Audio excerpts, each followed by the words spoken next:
everyone, and welcome back to the George Collection. I'm Rachel Rightside Blonde. For this week's episode, I went back and I looked to see who John Kennedy chose to interview in each of the issues. As you can see from this list of magazine issues from October, November 1995 to October 99, John would interview somebody pretty much every single month up until the 17th issue, which I highlighted there in that red box that says 17th issue. After that, Michael Berman left, and then after that, I think John's focus was more on running the magazine instead of interviewing people. We do know in October 1997 he went to Cuba to interview Castro, but that was not published at all in October 97. It wasn't published until October 99, which was in the tribute issue. But as you can see with the highlights, those are people who are significant to JFK, and every November or early October or the October issues, there was somebody significant to JFK that was interviewed. And if you look in the year 1998, John really didn't interview anyone all year until November of 1998. He interviewed General Vajap. This all started in October, November of 95 with the initial issue of George magazine. John interviewed George Wallace. Well, we know a little about George Wallace. Police as Governor George Wallace appeals for calm and prepares to confront a deputy U.S. attorney. The federal officers are armed with a proclamation from President Kennedy urging the governor to end his efforts to prevent two Negro students from registering at the university. The governor is adamant. He made a campaign promise to stand in the doorway himself to prevent the integration of the last all-white state university. After the federal officers leave, there's a lull of several hours while President Kennedy federalizes the Alabama National Guard and they move to the campus. Then, in November 96, just 1 year later, John interviewed Gerald Ford. Lee Harvey Oswald was the assassin, and the commission found no evidence of a conspiracy, foreign or domestic. For anyone who wants to watch that interview, that can be found on episode 121 of the George Collection. October 23rd, 1997, just about a year after that, John went to Cuba to interview Fidel Castro. It just didn't turn out the way that John wanted it to. After John's plane went down in 99, that came out in the JFK Jr. tribute issue. The invasion was launched on April 17, 1961. The original plan called for 3 airstrikes against Cuban bases, followed up by a final bombing to take out any remaining aircraft. Kennedy listened to all of them, Army Generals Ridgway, Omar Nelson Bradley, and U.S. Air Force General Curtis E. LeMay of Strategic Air Command, who all expressed their serious doubts, given the lack of direct American air support to assist in the invasion, the small numbers of expatriate Cubans to be landed, and the failure of an exit plan should things go wrong. Kennedy was also assured that the Cuban people would rise up against Castro and his communists once they saw that liberation was at hand. According to Ridgway, that one factor, pressed by Dulles and McNamara, was what made him agree to the mission. Finally, in November 1998, John interviewed Vietnam General Vajap. Mr. President, the only hot war we've got running at the moment is, of course, the one in Vietnam, and we've got our difficulties there, quite obviously. The headline and the story in the New York Times yesterday morning was rather an interesting one. It said that the administration will try diplomacy in Vietnam, which I'd assume we've been trying all along. What can we do in this situation, which seems to parallel other famous debacles of dealing with unpopular governments in the past? Well, in the first place, we ought to realize that Vietnam has been at war for 25 years. I don't think that unless a greater effort is made by the government to win popular support, that the war can be won out there. In the final analysis, it's their war. They're the ones who have to win it or lose it. We can help them. We can give them equipment. We can send our men out there as advisors, but they have to win it, the people of Vietnam, against the communists. We're prepared to continue to assist them. But I don't think that the war can be won unless the people support the effort.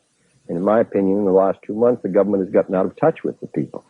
To know that these figures were historically connected to JFK, John's father, and to know that John chose to interview them or publish those interviews in and or around that November time frame, it's very interesting to think that maybe John was searching for his father. I've talked about this before in other episodes. It almost makes it seem as if John was spending that time reflecting on the people around his father that he basically wanted to better understand what his father was going through and how his policies played out.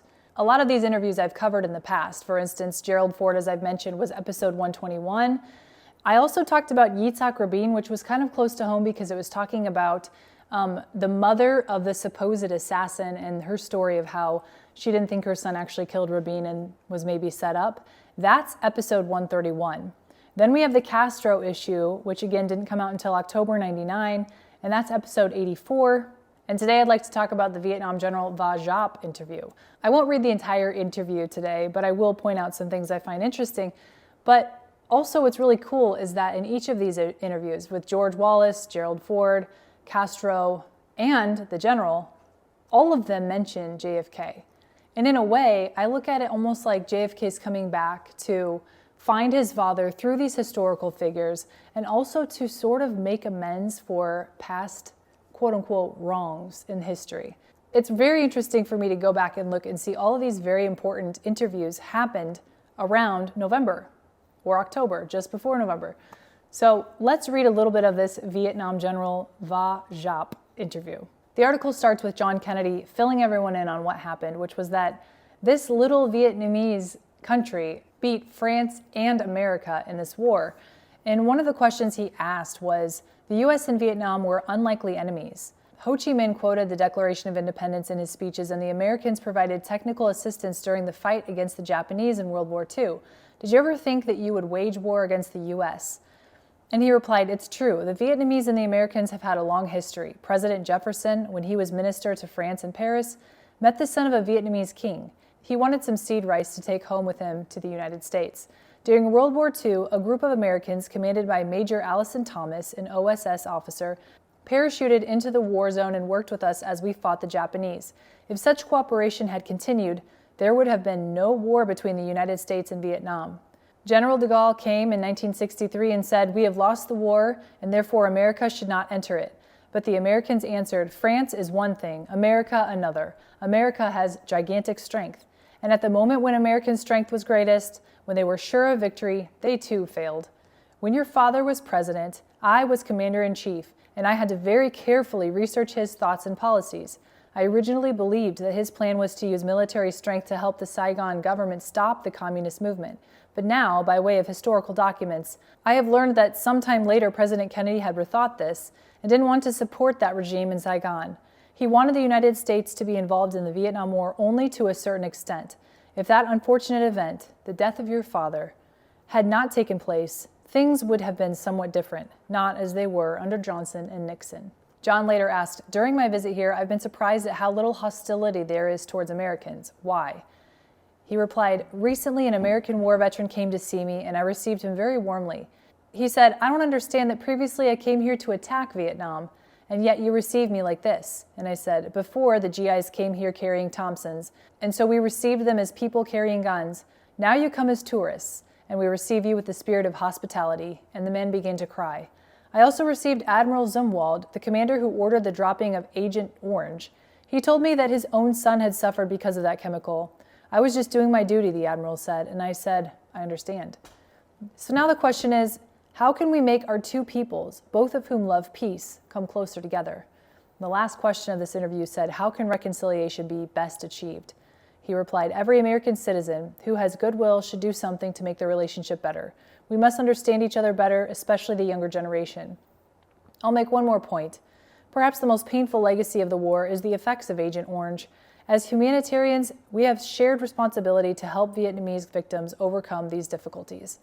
So again, first of all, it's interesting that he chose to interview that general. Second of all, it's interesting that that general brought up JFK. And third, it's interesting that this is not the only time that happens.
I do believe that there was a pattern to what John was doing. He was searching for his father through the people who were connected to him in history, and every single one of them mentioned JFK in the interview with JFK Jr. It's pretty interesting.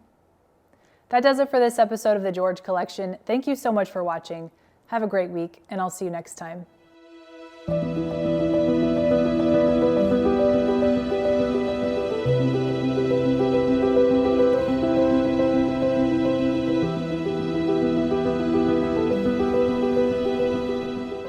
Of this extraordinary magazine, George, which is a hoot of a magazine. I thought you were a lawyer.